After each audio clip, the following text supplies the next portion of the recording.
ابھی تمام جنات بھوت پریت آپ کے وقت میں آپ کے ملک میں شہر پہ آئیں گے اور اٹیک کریں گے، تو ان سے بچنے کی مطلب جب حضور نبی پاک صلی اللہ تعالی علیہ وسلم پر جادو لبید بن اسد یہودی اس کی لڑکیوں نے کیا تو پیارے آقا علیہ الصلوۃ والسلام کی طبیعت پر اس کا اثر آ رہا تھا. حکمت عملی تیار کر لو.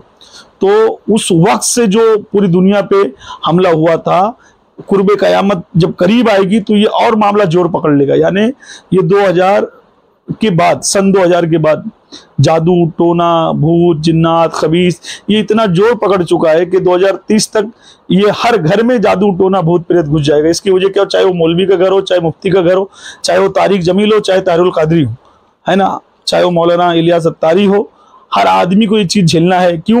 کیونکہ جن کے گھر میں واقعی میں روحانیت نہیں ہے وہ پریشان ہوں گے اور ہوتے رہیں گے.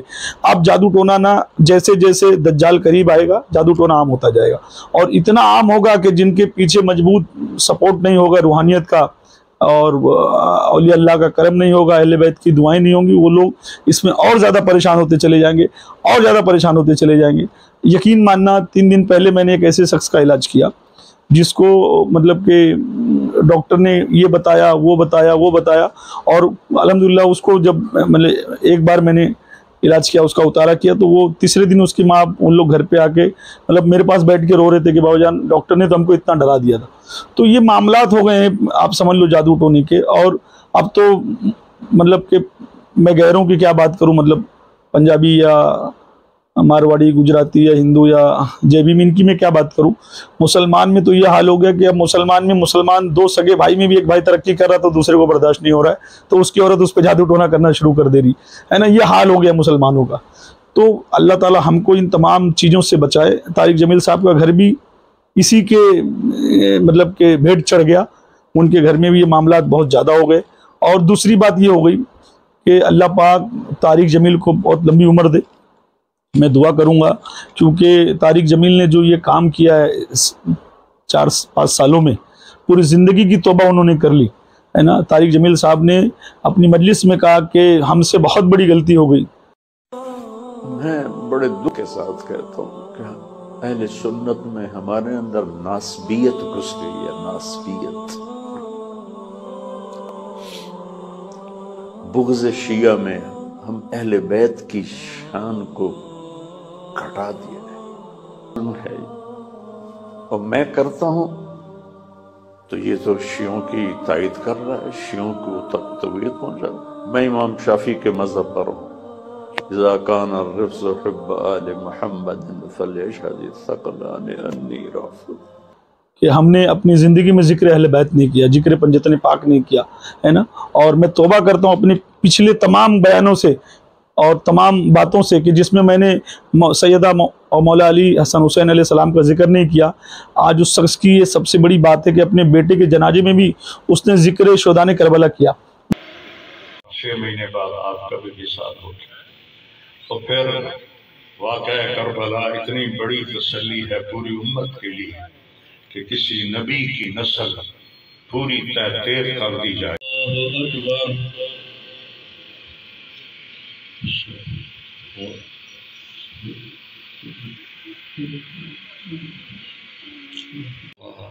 یا اللہ تو اپنی تقدیر پر مجھے راضی کر دے.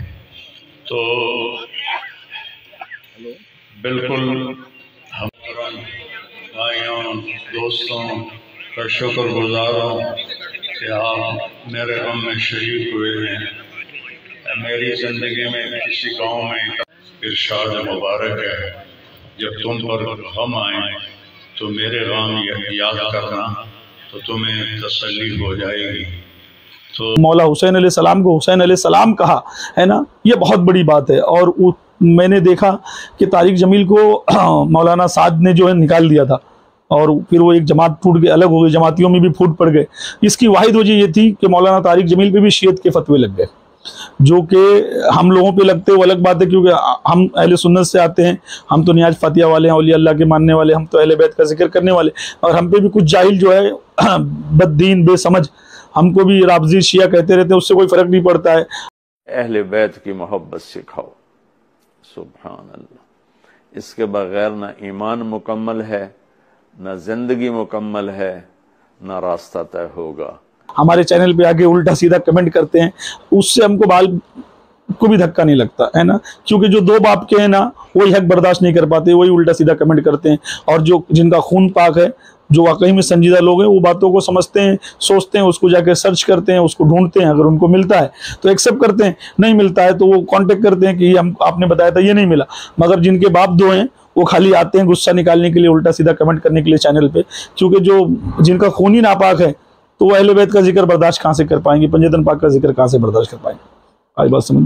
تو مولانا طارق جمیل نے اپنے کچھ بیانات اہل بیت علیہ السلام پہ ایسے کیے ہیں ماشاءاللہ کہ روح خوش ہو گئی ہے نا، جیسے عید غدیر پہ انہوں نے بیان کیا، اللہ کے رسول نے مولا علی کا ہاتھ پکڑ کے فرمایا تو اس پہ بیان دیا، کہ آپ نے فرمایا غدیر خم کے موقع پر جب آپ حج سے واپس تشریف لا رہے تھے کہ میں تم میں دو بڑی بھاری چیزیں چھوڑ کے جا رہا ہوں، اگر ان کو مضبوطی سے پکڑ کے رکھو گے تو کبھی گمراہ نہیں ہوگے اور مجھ سے ملو گے۔ خلاصہ کے طور پر ایک میری کتاب اور ایک میرے اہل بیت۔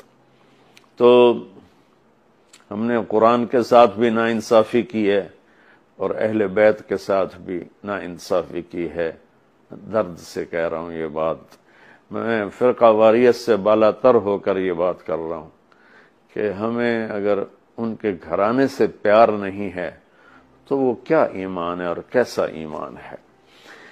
تو اللہ اس کے رسول نے جو محبت کی نشانی بتائی ہے وہ بھی میں نے بتا دی، اور جو اللہ کے نبی فرما رہے ہیں کہ 3 کام اپنی اولاد کو سکھاؤ، قرآن، میری محبت، میرے اہل بیت کی محبت۔ اس لیے میری فریاد سنو اللہ کے واسطے، علماء سے بھی کہتا ہوں، خطیبوں سے بھی کہتا ہوں، اپنا مسلک پیش نہ کرو، اسلام پیش کرو۔ اسلام ایسی خوبصورت زندگی ہے کہ اس کا خریدار آپ کو ہر انسان بنے گا، آپ سن لیں گے تو آپ کا احسان ہوگا۔ اب کر تو مولا فاضل علی المولا، پھر مولا علی کی فضیلت بتائی، سیدہ کی فضیلت بتائی، حسن حسین علیہ السلام، تو ان پہ بھی شیعت کا فتویٰ آ گیا تھا، مگر مولانا طارق جمیل ڈرے نہیں اور آج بھی ڈنکے کی چوٹ پر ذکر اہل بیت کر رہے ہیں۔ مولانا طارق جمیل نے جب کثرت کے ساتھ ذکر اہل بیت کیا تو ان کی جماعت کے بہت سارے لوگوں نے اہل بیت کی طرف رجوع کیا اور ان کا ذکر کرنا شروع کیا کہ ہم سے بھی۔ علی کے بارے میں اللہ کے نبی نے فرمایا، من کنت مولاہ فعلی مولاہ، جس کا میں مولا ہوں علی اس کا مولا ہے۔ اور یہاں مولا سے مراد دوست نہیں ہے، یہ ہم دوست کا ترجمہ کرتے ہیں آقا، سردار، جس کا میں سردار ہوں علی اس کے سردار ہیں۔ اس کے پیچھے ایک کافی پس منظر میں بہت سی چیزیں ہیں، ان کی صفائی کرنے کے لیے میرے نبی نے غدیر خم پر یہ حدیث بیان فرمائی خطبے میں کہ جس کا میں مولا ہوں اس کا علی مولا ہے۔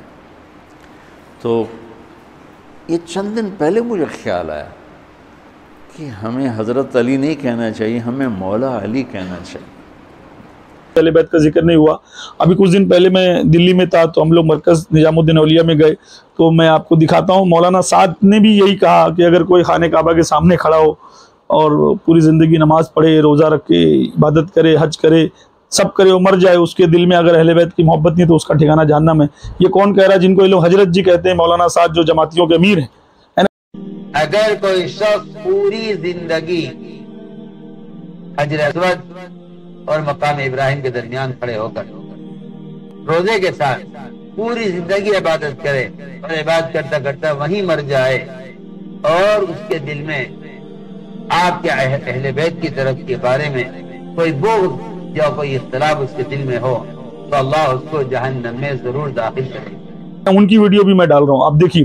مولانا طارق جمیل کے بیٹے کو اللہ پاک مغفرت کرے، اس کے صغیرہ کبیرہ گناہ معاف کرے، اور اللہ تعالیٰ تمام ان لوگوں سے جو اہل حدیث تھے اہل بیت کی طرف آئے، جماعتی تھے اہل بیت کی طرف آئے، دیوبندی تھے ذکر اہل بیت کر رہے ہیں، ہے نا، بریلیوں سے نکل کر آ رہے ہیں حسینیت کی طرف، ہر جماعت سے نکل کے آ رہے ہیں اس سچے دین کی طرف جو دین غریب نواز نے لایا تھا، جو دین اولیاء اللہ کا تھا، جو دین ہی حق ہے، کیونکہ جنت کے مالک حسن حسین ہے تو ظاہر سی بات ہے ان کا ذکر کرنا پڑے گا، ان کی طرف چلنا پڑے گا، ان کے دشمنوں کو دشمن ماننا پڑے گا، کہ دشمنوں سے نفرت کرنی پڑے گی، سے محبت کرنی پڑے گی، مولا علی کے دشمنوں سے نفرت کرنی پڑے گی، مولا علی سے جو اہل بیت کا دشمن ہے وہ لعنتی ہے، چاہے کوئی بھی ہو۔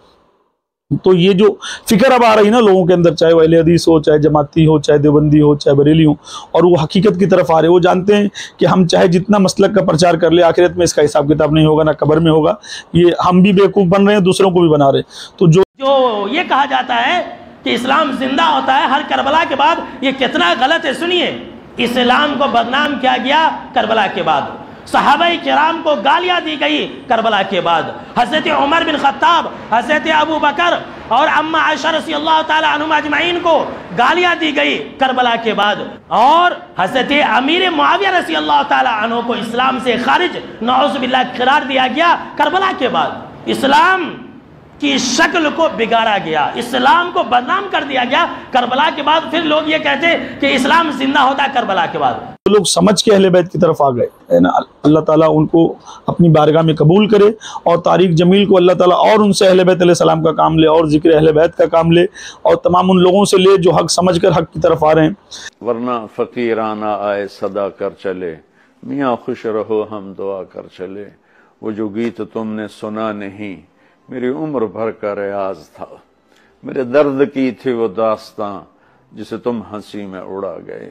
طارق جمیل صاحب کے ساتھ جو ہوا، ہم کو بڑی ہمدردی ہے، اللہ پاک ایسے حادثات کسی کے گھروں میں نہ لائے، اللہ تعالیٰ ان کی حفاظت کرے، اور اللہ تعالیٰ ان منافقوں کو نست و نابود کرے، دشمنان اہل بیت کو نست و نابود کرے، جو مشن اہل بیت روکنے پہ لگے رہتے ہیں، اولیاء اللہ کے مشن کو روکنے پہ لگے رہتے ہیں، حق دین کو بتانے سے روکنے پہ لگے رہتے ہیں، اور جو لوگ اس طرف آ رہے ہیں اللہ تعالیٰ ان کی ہر بلائیں مصیبتوں کو دور کرے، اللہ پاک ان سے راضی ہو، اہل بیت راضی ہو، پنجتن پاک راضی ہو، اور رسول نبی کریم صلی اللہ علیہ وسلم محشر میں ان کو جام کوثر دیں، مولا علی علیہ السلام اپنے ہاتھوں سے پلائے، آقا حسین اور مولا حسن علیہ السلام جو جنت کے سردار ہے ان کی غلامی میں جنت نصیب ہو، عورتوں کو سیدہ کی غلامی میں جنت نصیب ہو، اللہ تعالی ہم سب کو دین حسین پہ موت نصیب فرمائے۔